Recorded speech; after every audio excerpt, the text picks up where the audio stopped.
So let's review some of the topics we covered in GI. This isn't going to be a complete review of GI, but we're going to cover most of the important topics.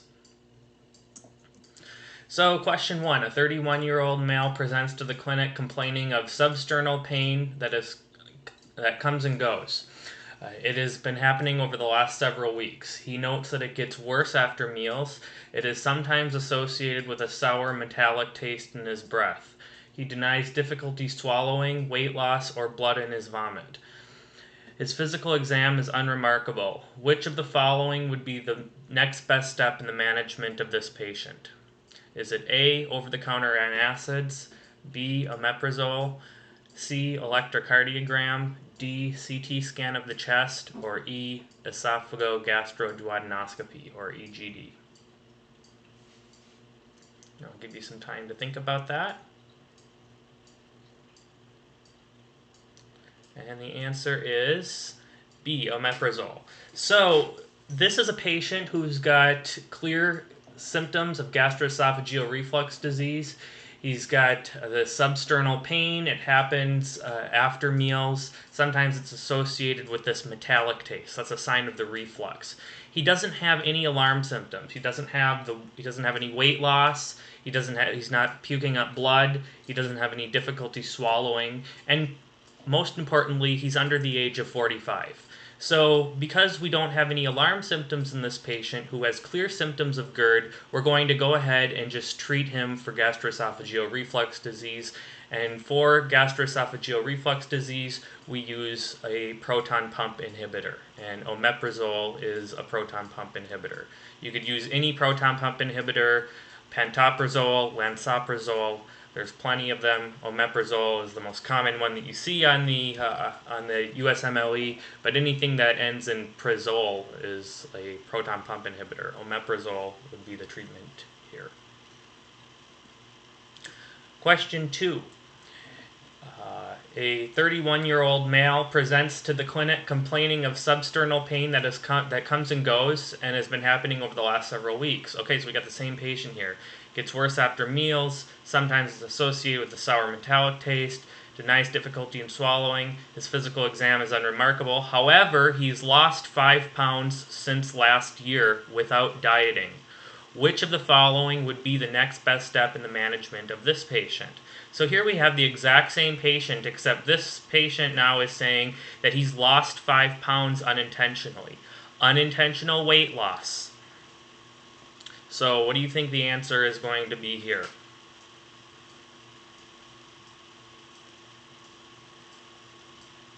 And the answer is EGD. So answer E. We're going to do an EGD here because this patient has alarm symptoms. And what are the upper GI alarm symptoms? So any patient that would have presented in that vignette who's over the age of 45 would have gone right to EGD. Weight loss, like this patient had, goes to EGD. If the patient were to have anemia or pallor, if they have heme-positive stools, if they've got difficulty swallowing or pain on swallowing, or if they've had gastroesophageal reflux disease for more than 5 years, if they note that in their history that this has been going on for more than 5 years, these are all alarm symptoms, and these would all indicate that it's going to be a good idea to do an EGD in this patient. And the reason is all of these things increase the risk of esophageal cancer. Weight loss, anemia, heme-positive stools, dysphagia, and odynophagia, those all increase the likelihood because those things come along with cancer. But being over the age of 45 and having long-standing GERD increase your risk of cancer because the risk of cancer increases as you get older, and the longer you've had the reflux disease, the more likely you are to develop the cancer. So EGD in any patient with alarm symptoms. Question 3. A 35-year-old female presents to the clinic with a recent history of abdominal discomfort. She says that this discomfort is generally accompanied by significant gas and occasional diarrhea. These episodes have come and gone over the past several weeks. She has not noticed any blood in the stool, she is otherwise healthy, and she has no fever or weight loss. Presently, she has no abdominal discomfort. Physical exam is unremarkable. Stool guaiac is negative. Which of the following is the most likely diagnosis in this patient? Is it A, inflammatory bowel disease, B, irritable bowel syndrome, C, lactose intolerance, D, foodborne illness, or E, celiac disease? And I'll say okay, so it does say the past several weeks. Okay, good. So she said diarrhea over the past several weeks. Give you some time. The answer is C, lactose intolerance. So this is a patient who's had chronic diarrhea, meaning diarrhea that's lasted longer than 2 weeks. So in that case, we're going to shift away towards the infectious causes and more towards some of the malabsorptive causes, or possibly inflammatory bowel disease or irritable bowel syndrome. Now, since this patient does not have bloody diarrhea, that tends to help us rule out inflammatory bowel disease, but this patient does have significant gas and diarrhea that accompanies that. So some of the things we start thinking of are celiac disease or lactose intolerance. With celiac disease, there tends to be a little bit of blood in the stool. Usually it's blood that can't be seen, and so a stool guaiac is going to be important to differentiate that to see if this possibly is celiac disease.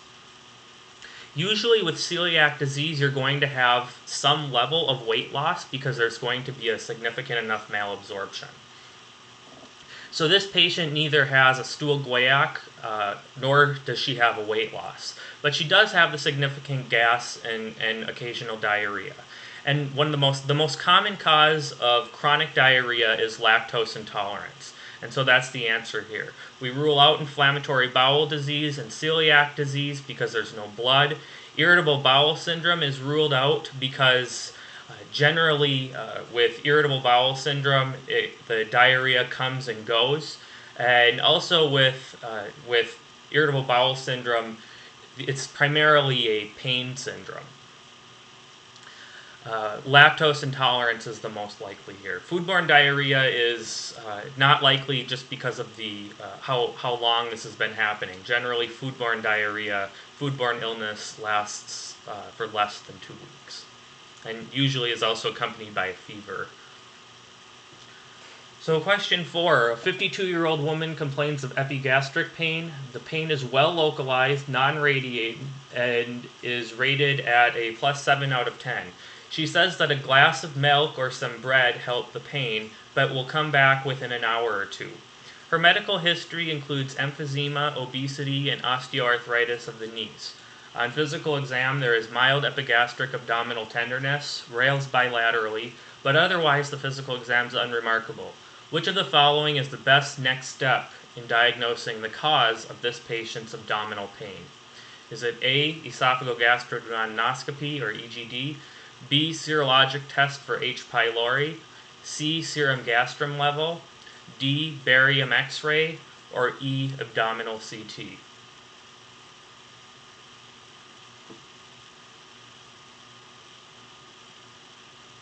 And the answer here is EGD. So again, this is simple. We have a 52-year-old here.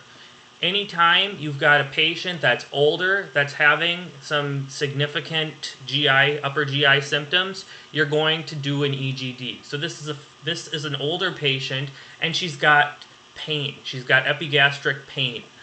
So the fact of the matter is we want to look for cancer in this patient. So we're going to do the EGD. This patient, just by being over the age of 45, has alarm symptoms. Okay, so we got the same patient here, and the EGD reveals a 0.5 centimeter duodenal ulcer. After we found the ulcer, we got serologic testing on this patient for H. pylori, and which we always want to do, by the way, and that returned positive. Now let me just add, let me preface here, if this was a younger patient, we would just go ahead and do the H. pylori test because they would have no alarm symptoms. But since it's an older patient, we went ahead with the EGD. We indeed found the ulcer, so now we wanted to test for H. pylori to see if that's the cause of the ulcer. And indeed, the testing came back positive. Which of the following is the best initial therapy for this patient who has an H. pylori ulcer, or an ulcer and positive for H. pylori? Is it A, metronidazole, clindamycin, and omeprazole, B, metronidazole, amoxicillin, and bismuth, C, clarithromycin, amoxicillin, and omeprazole, D, clarithromycin, amoxicillin, and omeprazole? Oh, that's a repeat there. Oops.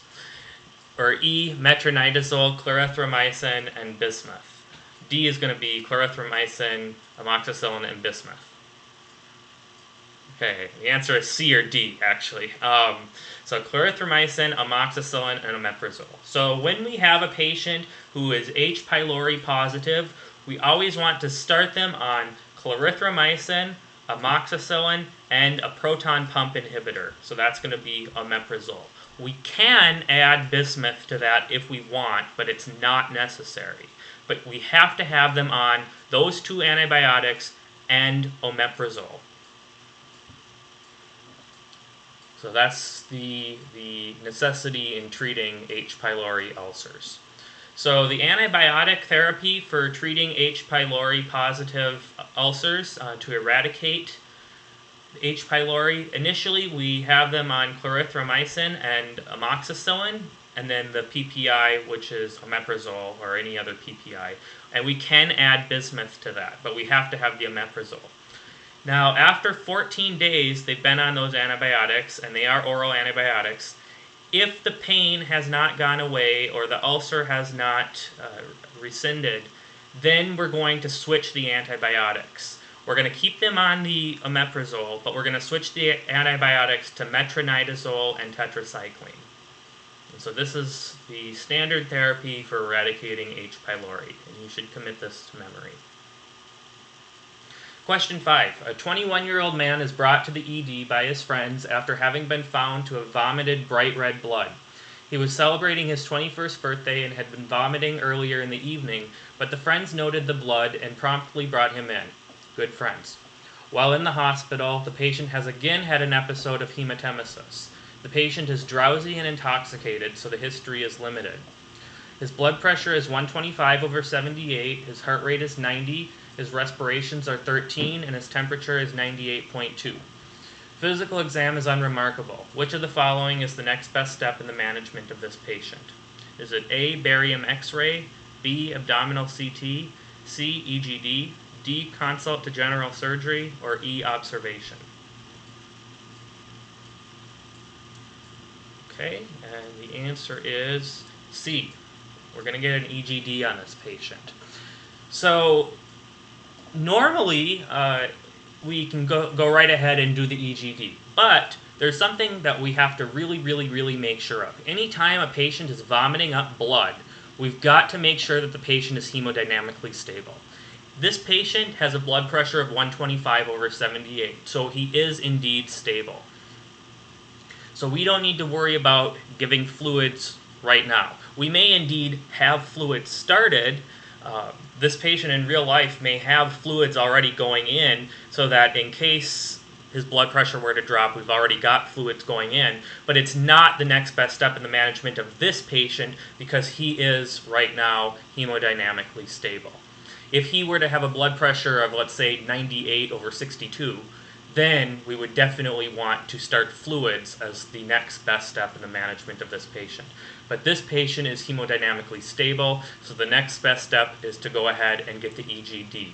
And that's going to help us affirm our diagnosis, which should be clear to you here that this is a Mallory-Weiss tear.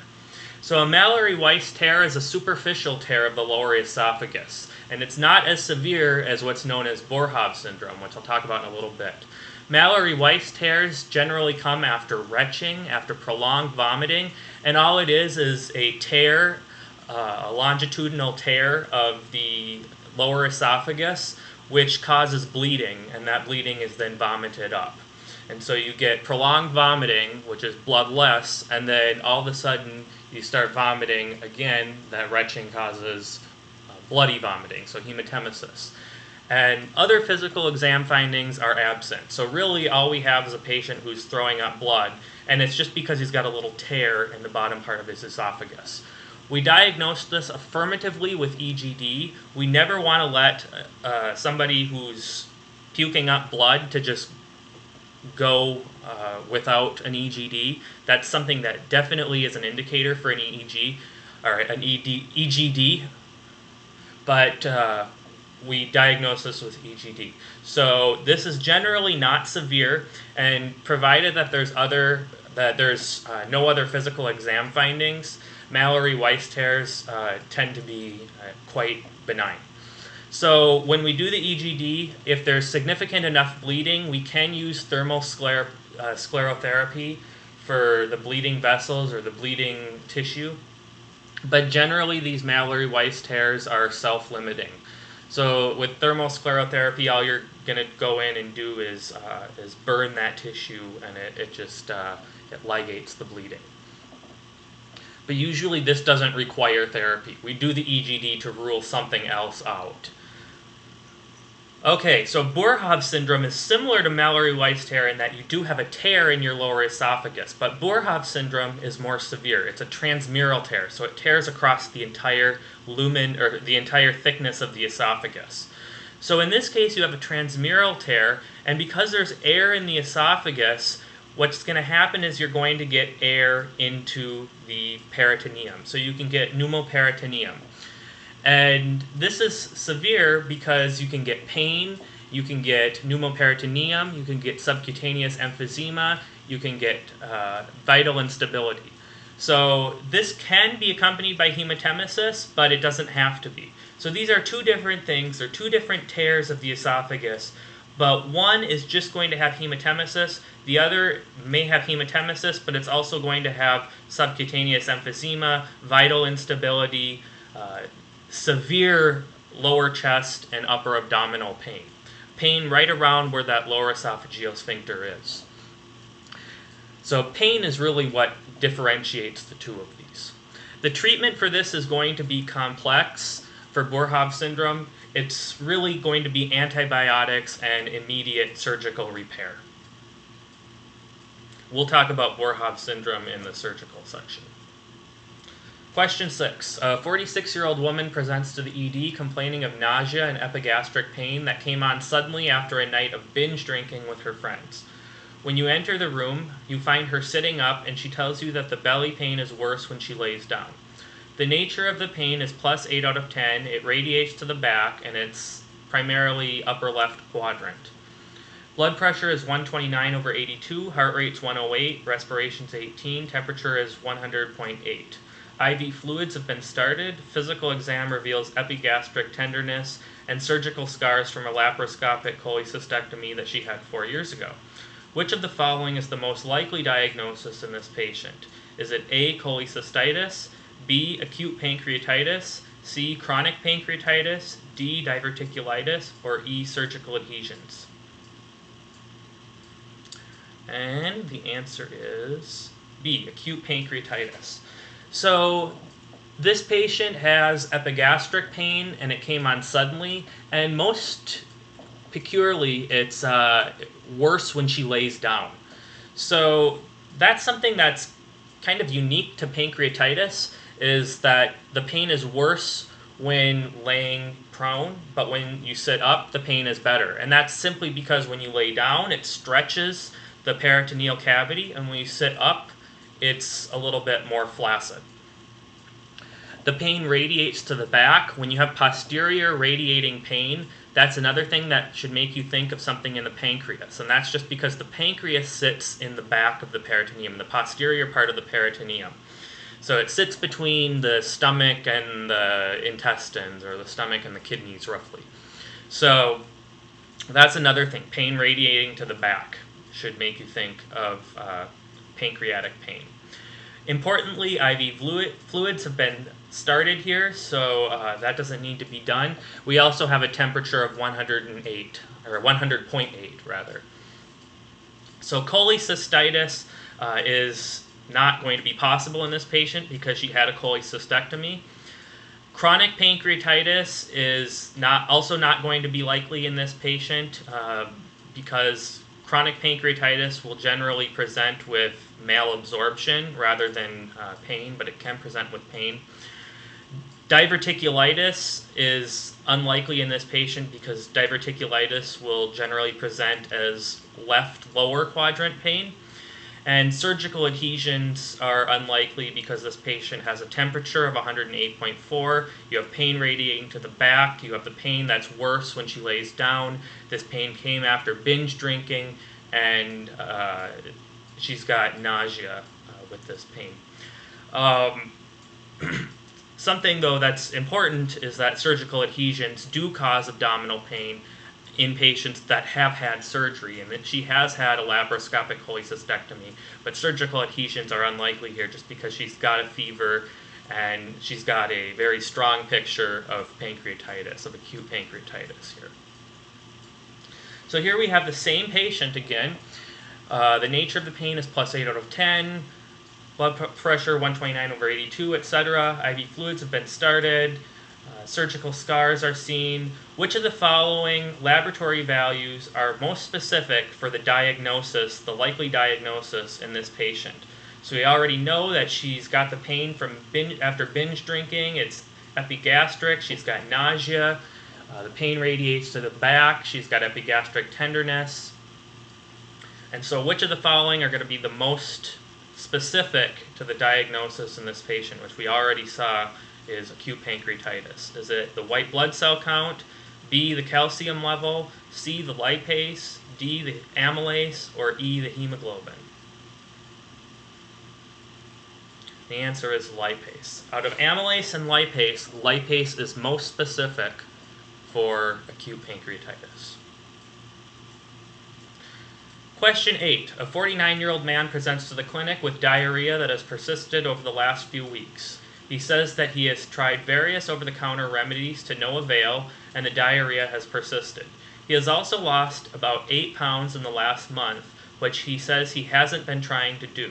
Coincidentally, when he had the cold this past weekend, he noticed that a liquid diet made the symptoms somewhat better. However, once he resumed a regular diet, the symptoms returned. Physical examination is remarkable for a mild pallor. Which of the following laboratory abnormalities is most likely in this patient? Is it A, positive anti-neutrophil cytoplasmic antibodies, or ANCA, B, positive anti-Saccharomyces cerevisiae antibody, or ASCA, C, positive Clostridium difficile stool toxin assay, D, positive stool ova and parasites, or E, positive serum anti-gliadin assay? And the answer here is E, positive serum anti-gliadin assay. So this is a patient that has had chronic diarrhea. So what do we think of when we think of chronic diarrhea? We think of inflammatory bowel disease. We think of irritable bowel syndrome. We think of celiac disease. We think of lactose intolerance and some of those rare infectious causes. This patient has lost 8 pounds in the last month, so that tends to rule out lactose intolerance, and it makes us think more towards celiac disease or inflammatory bowel disease. It also rules out irritable bowel syndrome. And so this patient has a pallor, so we think he may be losing some blood. But what's most unique in this patient is his diet change. His diet changes changed his diarrhea, and it made it better. When he changed to a liquid diet, it made the symptoms somewhat better. And so when we think of diet changes making diarrhea better, we think of either lactose intolerance or we think of celiac disease. And since this patient has lost weight, that tends to rule out lactose intolerance. And celiac disease would make sense here because when a patient's on a liquid diet, they're far less likely to be consuming grain or wheat products, which have the gliadin in it that would trigger the inflammation. And so this switch to a liquid diet was likely a switch to a celiac-friendly diet in terms of saying. So this patient likely has celiac disease, and so it's most likely that he's going to have a positive serum anti-gliadin assay. There's also tissue transglutaminase would be another assay for celiac disease. The positive ANCA would be more likely in ulcerative colitis. The positive anti-Saccharomyces cerevisiae antibody would be more likely in Crohn's disease. The positive Clostridium difficile stool toxin assay would be most likely in the antibiotic-associated diarrhea or C. diff diarrhea, and positive stool ova and parasites would be more likely in a patient that's got a parasitic cause of diarrhea, namely Giardia. All right, question 9. A 27-year-old female presents to the clinic with abdominal pain, fever, and malaise. Recently, she returned from a mission trip in southern Mexico. She said at that time she did dine at one of the local restaurants there. On physical exam, there is abdominal pain, which is primarily located in the right upper quadrant. You also note mild scleral icterus. She denies IV drug use, unprotected sex, and is in otherwise good health. Blood pressure is 126/83, heart rate is 95, respirations is 15, and temperature is 100.8 degrees Fahrenheit. On labs, you get a elevated ALT and AST. Which of the following is the most likely diagnosis in this patient? And the answer here is going to be A, hepatitis A. So primarily when we think of hepatitis, we think of hepatitis A, B, and C. D and E are less common to come across. So A, B, and C, out of those, B and C, and D for that matter, are the hepatitis that are bloodborne. So those are going to be sexually transmitted. They're going to be transmitted maternal fetally. They're going to be transmitted through IV drug use and so forth. Hepatitis A, however, is foodborne. So that can be contracted through contaminated water.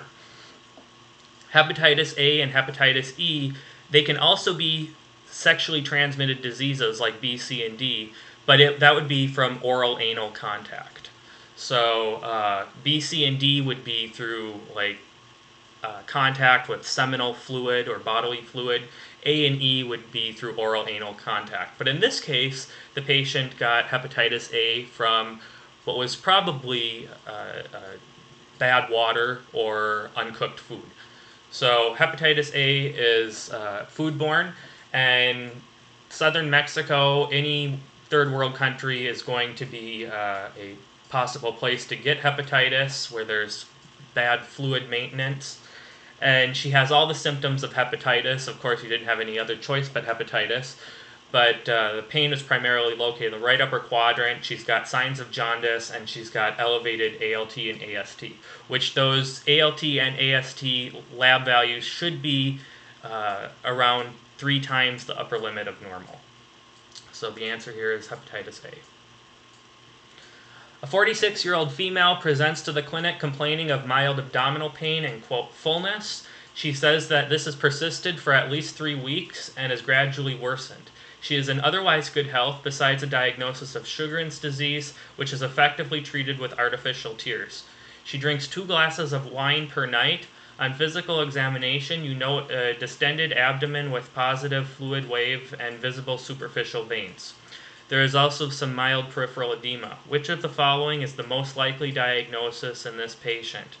Is it A, hepatitis A, B, alcoholic cirrhosis, C, primary sclerosing cholangitis, D, primary biliary cirrhosis, or E, non-alcoholic fatty liver disease? And the answer here is going to be D, primary biliary cirrhosis. So this is a patient that has what's most prominent here is ascites, so that's causing the abdominal pain more than likely, and definitely this fullness. And if you were to look at this patient, you would definitely know that she has ascites. I tried to describe it as well as I could. A positive fluid wave is a physical exam finding. You place your dominant hand or your non-dominant hand, whichever you want, on the midline of the patient by their belly, and then you press on the side of their belly, and you keep your hand there, and if you feel fluid pushing back after you press, then that's a positive fluid wave. All you're doing is testing for fluid to splash up against one side of the peritoneum and press up against the other side, and that's your fluid wave. Visible superficial veins is the spider angiomata, but you'll see blue veins superficially. That's a sign that there's vascular congestion, which would be present in the presence of ascites. And then the mild peripheral edema is another sign that there is some kind of cirrhosis going on.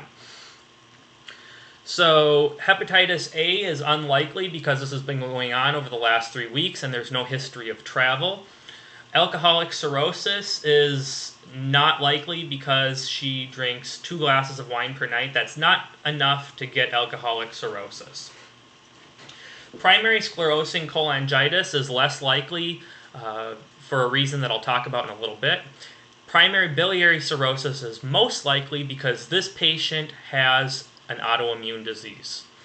Non-alcoholic fatty liver disease is less likely simply because this patient has an autoimmune disease. So the fact that this patient has cirrhosis, has ascites, and she also happens to have no risk factors for cirrhosis, and she has cirrhosis, and she has an autoimmune disease, makes primary biliary cirrhosis likely.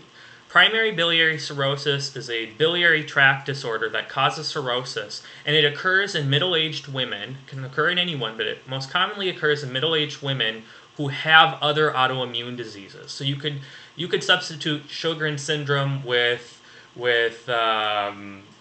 lupus, or you could substitute it with Graves' disease or Hashimoto's thyroiditis. Any autoimmune disease could be vitiligo. Any autoimmune disease could be associated with primary biliary cirrhosis. Primary sclerosing cholangitis is associated with inflammatory bowel syndrome, inflammatory bowel disease rather.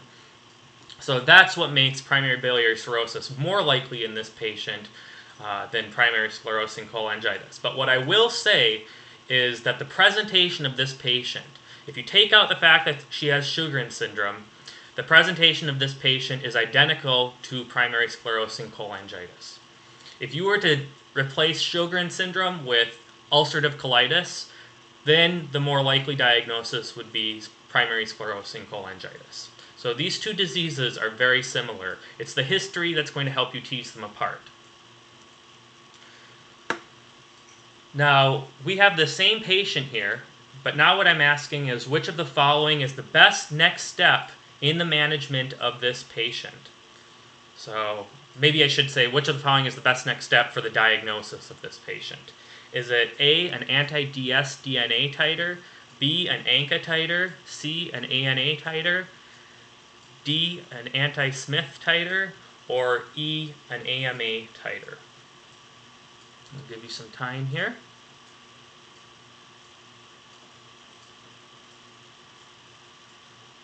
And the answer is an AMA titer. So definitively, remember I told you that primary sclerosing cholangitis and primary biliary cirrhosis, like we have in this patient, are very similar diseases. They present the exact same practically. The definitive way to differentiate between the two of them is with an AMA titer.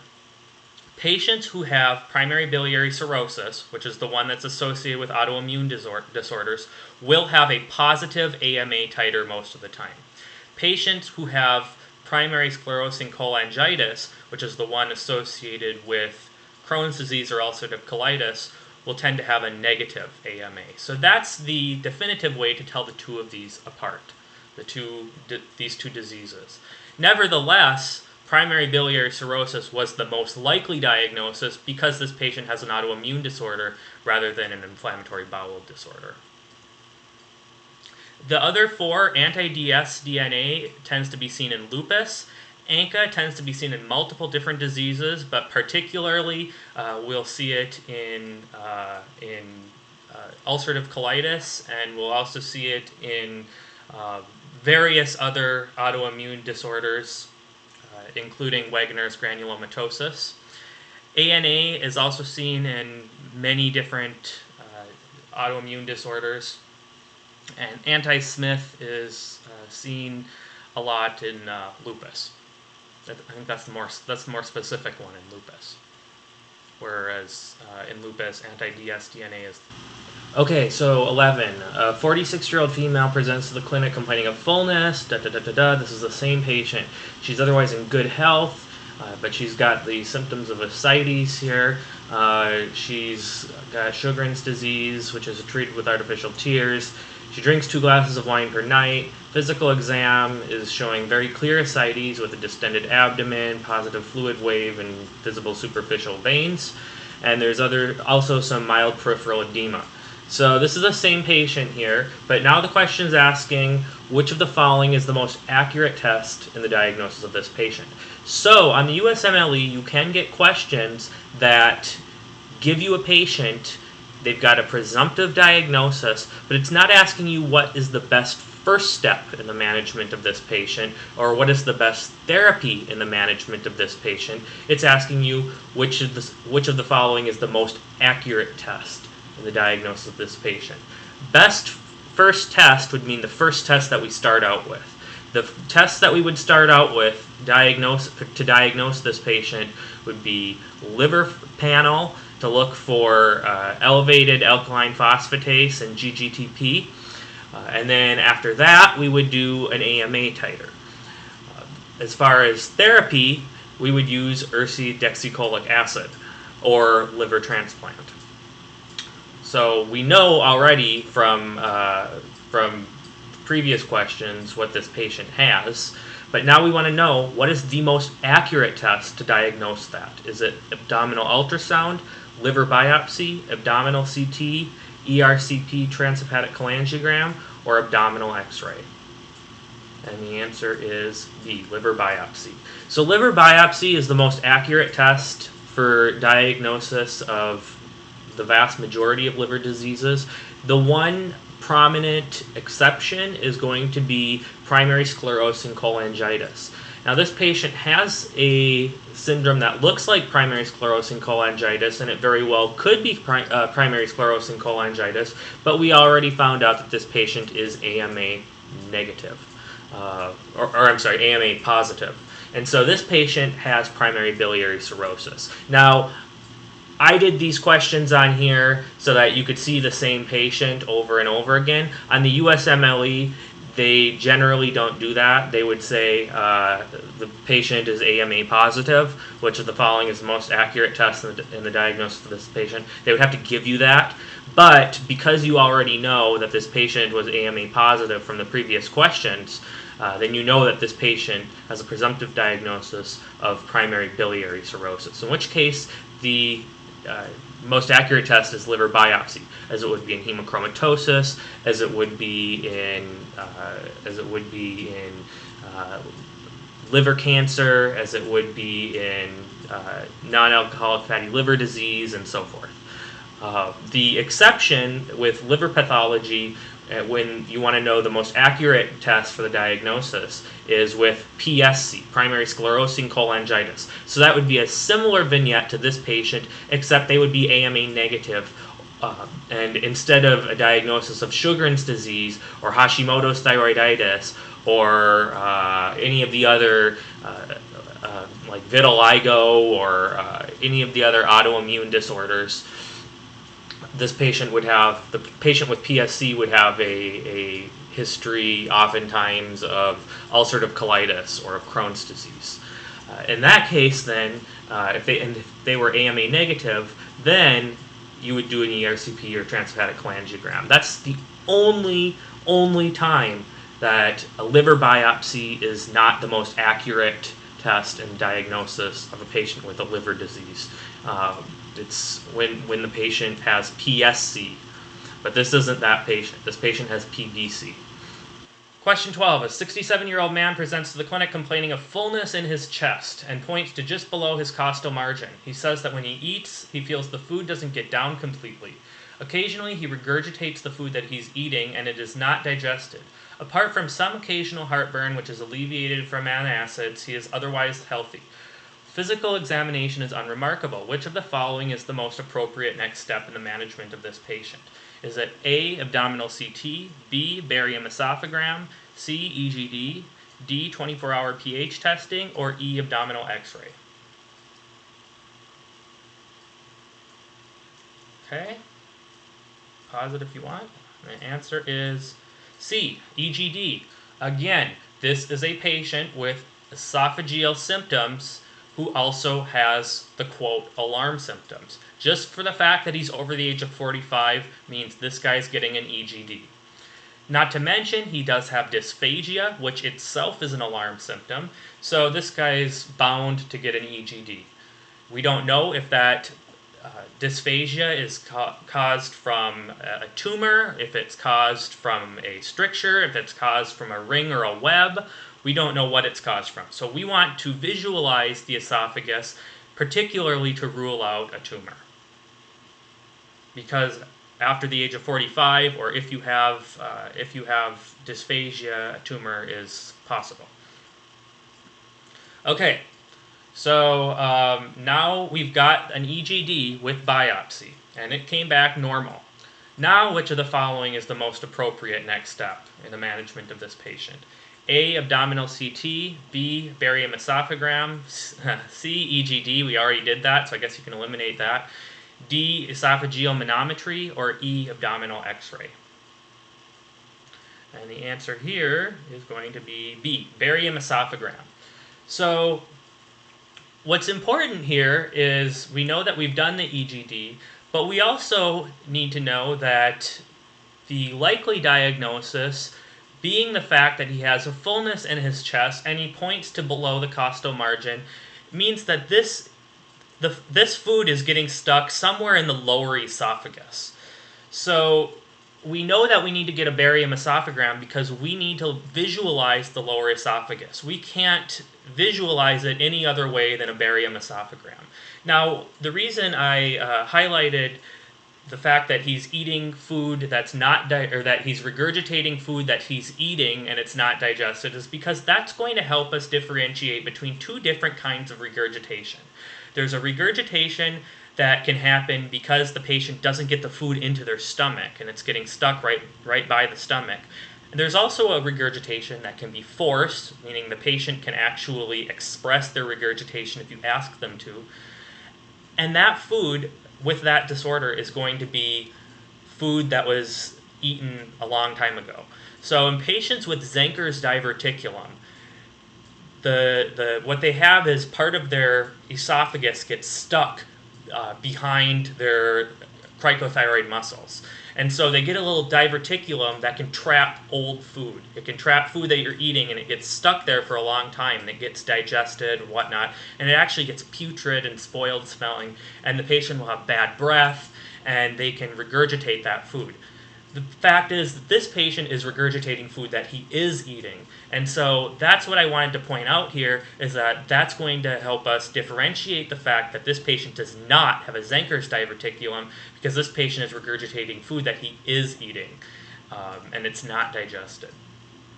So anyway, either way, whether we think it's a Zenker's diverticulum or we think it's something else, we're going to get a barium esophagram. So this is what the barium esophagram reveals. So question is now, what is this? Is it A, achalasia, B, diffuse esophageal spasm, C, gastroesophageal reflux disease, D, idiopathic dysphagia, or E, gastroparesis? I want you to see this again. And the answer is going to be A, achalasia. So this patient has the bird beak's esophagus, comes to a narrow tapering, and the fact of the matter is right here is where the lower esophageal sphincter is. That lower esophageal sphincter is tight. It's not letting any barium in. It's not letting food in. And this patient cannot get food from his lower esophagus past the lower esophageal sphincter and into the stomach, and that's causing the fullness. So this patient has achalasia. So this patient has achalasia. We've gotten the barium esophagram. Now we want to know which of the following is the best initial therapy for this patient. Is it A, omeprazole, B, botulinum toxin injection to the lower esophageal sphincter, and that would be done by endoscopy, C, nifedipine, D, metoprolol, or E, erythromycin? I'll pause it here. And the answer is nifedipine. We use calcium channel blockers for the medical therapy of achalasia. Omeprazole would be used for gastric reflux, which is not what this patient has. D, metoprolol, that's a beta blocker. That has no use here at all. E, erythromycin, that would be used for gastroparesis, which is where the food would get stuck in the stomach rather than in the esophagus. Gastroparesis tends to present with vomiting, and it's vomit of stomach content. So you have not just regurgitation, which is chewed up food, you have stomach content. So it's acidic. The patient says, I'm vomiting, rather than I'm coughing up food that I ate. So nifedipine is the answer here. The second line of therapy, if calcium channel blockers fail, is to go ahead and inject Botox into the lower esophageal sphincter, and that will relax the esophageal sphincter. The problem with that is that these patients will usually have to come in every 6 months to get repeat therapy, and botulinum toxin injection tends to relax the lower esophageal sphincter too much, and so these patients can actually go into gastroesophageal reflux disease, which is the opposite of achalasia. It's a lower esophageal sphincter that's too relaxed. So nifedipine is the first line of therapy, and then if that doesn't work, we'll go ahead and do the Botox injection. Okay, a 72-year-old nursing home resident is brought to the ED because of significant right-sided abdominal pain. It began 2 hours ago and has gotten worse. He's had no significant symptoms until today. Blood pressure is 115/75, heart rate is 105, respirations is 19, temperature is 101.4. Physical exam reveals localized tenderness along the ascending colon. A barium enema x-ray is taken, which shows no signs of pneumoperitoneum. There is some bowel wall thickening and traces of air in the wall. While the x-ray is being read, he passes stool with dark clots. Which of the following is the most likely diagnosis in this patient? Is it A, appendicitis, B, inflammatory bowel disease, C, intussusception, D, bowel wall perforation, or E, ischemic colitis?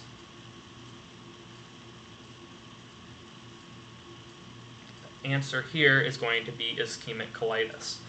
So what's most important here is that we know that this is a patient who is possibly borderline septic. He does have a temperature, and that he's got a significant pain. It started suddenly, and that he's got abnormalities on x-ray. He doesn't have a pneumoperitoneum, so that's important because it rules out a perforation.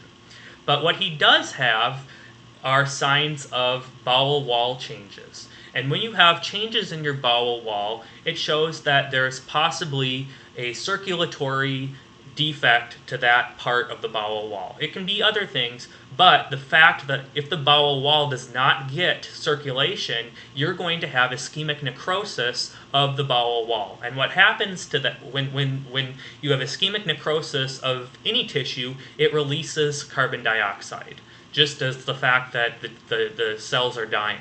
And when it releases carbon dioxide, that's going to be the air that you see in the wall.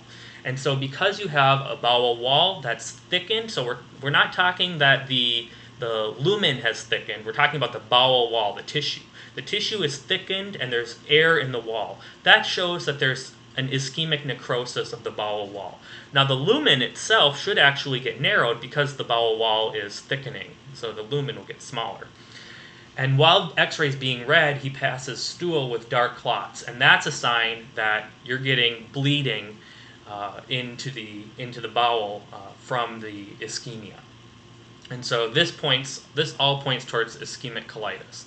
Appendicitis would be right lower quadrant pain. Now he does have right-sided pain here, but this patient is unlikely to have appendicitis just for the fact that he has the bowel wall thickening and traces of air in the wall. Inflammatory bowel disease is unlikely, again, because of the findings on x-ray, and also because he doesn't have bloody diarrhea. Passing stool with dark clots is not quite the same as bloody diarrhea. Intussusception tends to be a disease of pediatrics, but there tends not to be a fever. Bowel wall perforation, there will be signs of pneumoperitoneum. And ischemic colitis is the most likely diagnosis in this patient. Let me say, with intussusception, you can have a fever sometimes, so the fever doesn't necessarily rule that out. But ischemic colitis is ruled in because of these x-ray findings. You should be acutely aware of what x-ray findings will look like with ischemic colitis. And ischemic colitis is very common in older patients. unfortunately, and it's generally due to a break off of a clot that travels down into the mesenteric circulation. Okay, question 17. A 28-year-old woman presents to the clinic with 4-week history of bloody diarrhea, episodes that are accompanied by severe pain and occasional passage of mucus. The bowel movements relieve pain somewhat. Physical examination reveals a tired-appearing female with pallor and pallor of the conjunctiva. There's diffuse abdominal pain in all 4 quadrants, but it's most significant in the right lower quadrant. Bowel sounds are normal. Her temperature is mildly elevated at 100.5 degrees Fahrenheit, and you decide to perform a colonoscopy. So why have you decided to perform a colonoscopy on this patient? You decided to perform a colonoscopy on this patient because she's had prolonged bloody diarrhea. So prolonged bloody diarrhea makes us think of 2 things. Remember all the things we think of with chronic diarrhea lasting longer than 2 weeks. Prolonged bloody diarrhea makes us think of either inflammatory bowel disease or it makes us think of celiac disease. But this woman has had passage of mucus, she's had diffuse abdominal pain, she's had pain that's localized in the right lower quadrant, which is unique to inflammatory bowel disease, and she's had so much loss of blood that she's actually appearing anemic. That makes us think definitely towards inflammatory bowel disease. So we're not going to send this patient home and say, avoid wheat. We're going to perform a colonoscopy on this patient because she is anemic. So we're going to get this colonoscopy, and this is what it shows. So I pointed out here, this is the ascending colon here, this is the transverse colon here, and this is the picture of the rectum. So I didn't get a picture of another part of the rectum that I would have, or of the colon that I would have wanted to, but or of the bowel, I should say, that I would have wanted to, but make your choice here. Is it A, Crohn's disease, B, ulcerative colitis, C, gluten-sensitive enteropathy, D, appendicitis, or E, ischemic colitis? So the answer here is A, Crohn's disease. So it should be clearly Crohn's disease here for you because the rectum's not affected. With ulcerative colitis, it's the opposite. It tends to be limited to the rectum. With either Crohn's disease or ulcerative colitis, it can affect the entire large bowel, but ulcerative colitis tends to be limited to the rectum. But ulcerative colitis will always affect the rectum. Here we see a relatively healthy appearing rectum, but the transverse colon and ascending colon are affected. So because we have an ascending colon and a transverse colon that are affected, it makes us think of Crohn's disease. And if I could have gotten another picture, which I kind of put this stuff together in a hurry, I would have gotten a picture of the terminal ileum. And terminal ileitis is very unique to Crohn's, and that tends to be what causes the significant pain in the right lower quadrant. So right lower quadrant pain can appear in appendicitis, but it's not going to be pain that's occurred over the last 4 weeks with bloody diarrhea. It's going to be sudden pain. Sometimes sudden pain that goes away and then comes back as generalized peritonitis. Ischemic colitis is definitely never going to happen in a 28-year-old woman that's otherwise healthy. Okay, so here we have the same patient. We've diagnosed her with Crohn's disease, and so after we've stabilized her, we want to know which of the following is the best initial therapy in this patient. Is it A, Rowaza, B, Azokal, C, Pentasa, D, budesonide, or E, 6-mercaptopurine? Give you some time to pause here again. And the answer is C, Pentasa. So Rowaza is an enema form of the 5-ASA or of the ASA derivatives. So that we tend to prefer for ulcerative colitis. For rectal disease, Rowaza R, think rectal. Azokal is another one that's preferred for ulcerative colitis. That's more for the rectum and the descending colon. And so that's also preferred for ulcerative colitis. Pentasa is the whole digestive tract. So that's preferred for Crohn's disease because it works on the entire colon, works on the small intestine, the stomach, the esophagus, the mouth, everywhere in the digestive tract. So Pentasa is the best thing for Crohn's disease as far as the ASA drugs. Remember, the ASA drugs are the first line of therapy for patients with Crohn's disease or ulcerative colitis as soon as they're diagnosed. Budesonide is an oral steroid that can be taken in addition when the patient has a flare. That can be given also in addition for this patient because she's having a flare, but the most important drug, the drug we have to give this patient, is one of the ASA derivatives. So we have to give her Pentasa. We can give her budesonide as well because she's having a flare right now. But more than likely, we would hospitalize her. So budesonide would actually not be the choice. We'll see this in a little bit. 6-mercaptopurine is a steroid-sparing drug. That's for long-term therapy when the patient is not having a flare. Okay, so the treatment for Crohn's disease or ulcerative colitis. So all patients with Crohn's disease or ulcerative colitis are going to be on the ASA derivatives. That's what I already talked about, which is Azokal, Roaza, or Pentasa. Roaza and Pentasa tend to be used in ulcerative colitis, particularly Roaza. And Azokal tends to be used in ulcerative colitis, but it can also be used in, Pentasa tends to be used in Crohn's disease, but it can also be used in ulcerative colitis. So any of these drugs are fine for Roaza or Pentasa are fine for Roaza, Azokal, or Pentasa are all fine for ulcerative colitis, but for Crohn's disease, it's Pentasa. If the patient is having an acute flare, so meaning they're having acute bloody diarrhea, they're in the hospital, we're going to give them IV steroids. So IV steroids meaning not budesonide. We're gonna give methylprednisolone. When we discharge the patient, we can discharge them on steroids. We tend to discharge them on budesonide, or we can give them prednisone.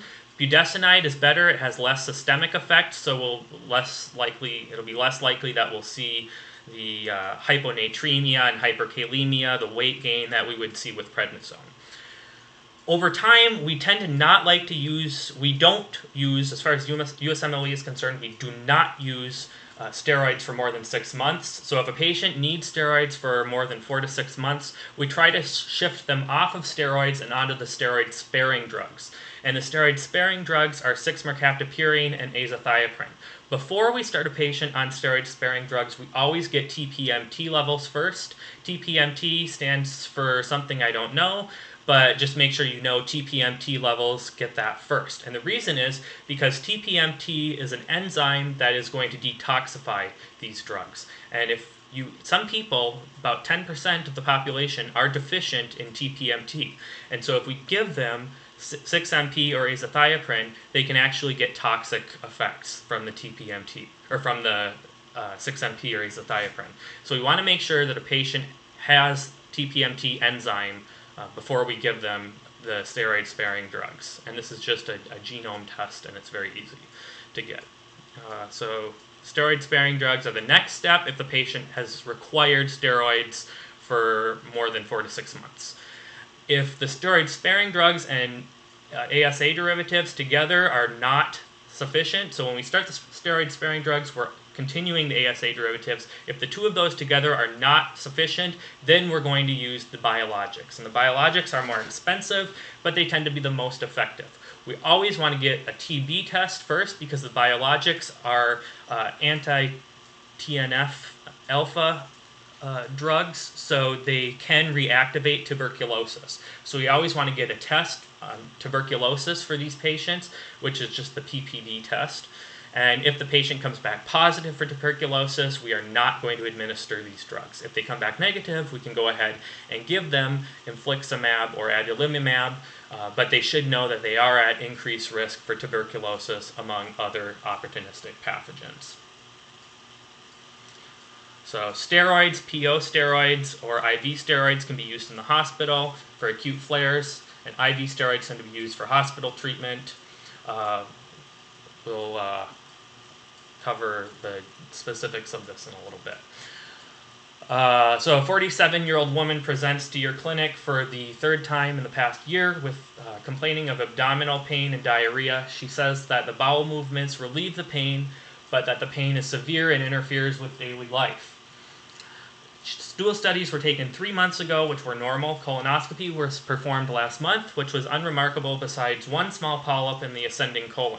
A trial of gluten abstinence and lactose abstinence have been tried to no avail. Which of the following is the most likely diagnosis in this patient? Is it A, hypochondriasis, B, somatization disorder, C, Munchausen syndrome, D, irritable bowel syndrome, or E, juvenile polyposis syndrome?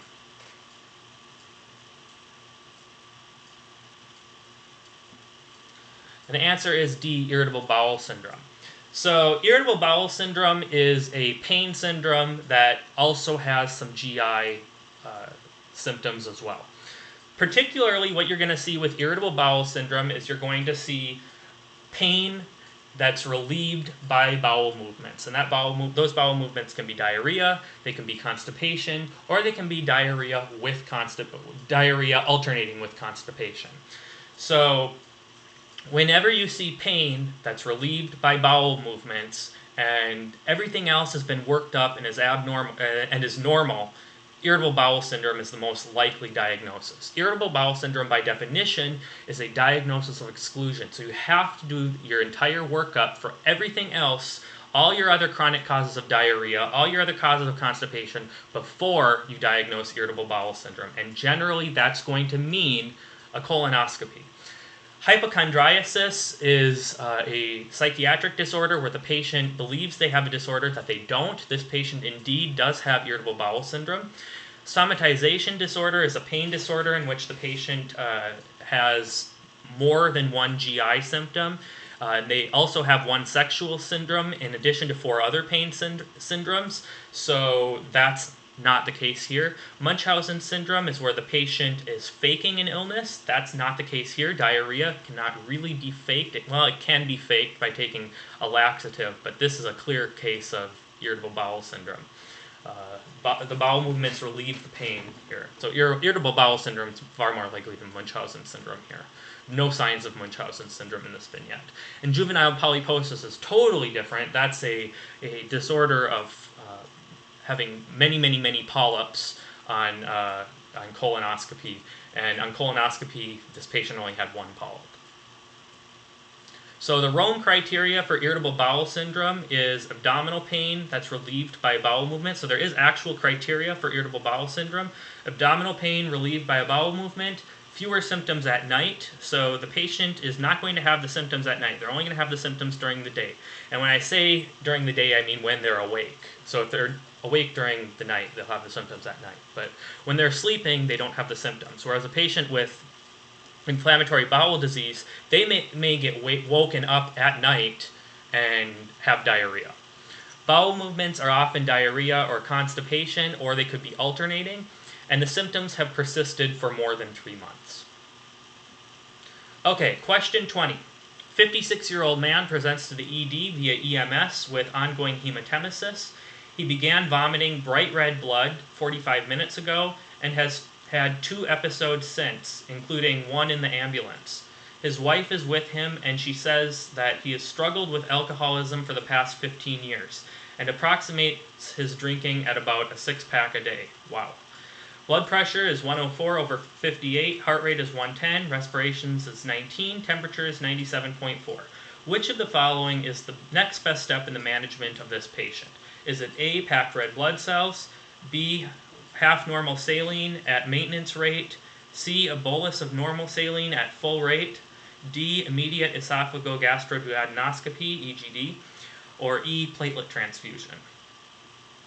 And the answer here is C, a bolus of normal saline at full rate. Most important thing when a patient comes in and they're vomiting bright red blood and it's ongoing is that we get this patient fluids. And this patient has a low normal blood pressure, so we definitely want to get fluids into him. So a bolus of normal saline. Half normal saline is not what we use for fluid resuscitation. It's what we use for fluid maintenance. So we use a bolus of normal saline, and we just get that fluid into him as quickly as we can. Packed red blood cells may be good later on if the patient becomes anemic, but as far as resuscitation, packed red blood cells play no role. EGD will ultimately be a step in management in this patient because he does clearly seem to have esophageal varices, but that's not our first step. And platelet transfusion, that's not going to be of use here. So as we approach esophageal variceal bleeding, the first step is to always stabilize the patient, so giving them fluids. Once we've given the patient fluids, we're going to administer IV octreotide, and we're going to prepare the patient for EGD. Sometimes IV octreotide itself will stop the bleeding, but either way, we're going to have to do an EGD on a patient with variceal bleeding. When we do the EGD, we can band the varices, the actively bleeding varices, or we can use scleral ligation. If the banding is unsuccessful, then the next step is going to be TIPS, which is transjugular intrahepatic peritoneal shunt.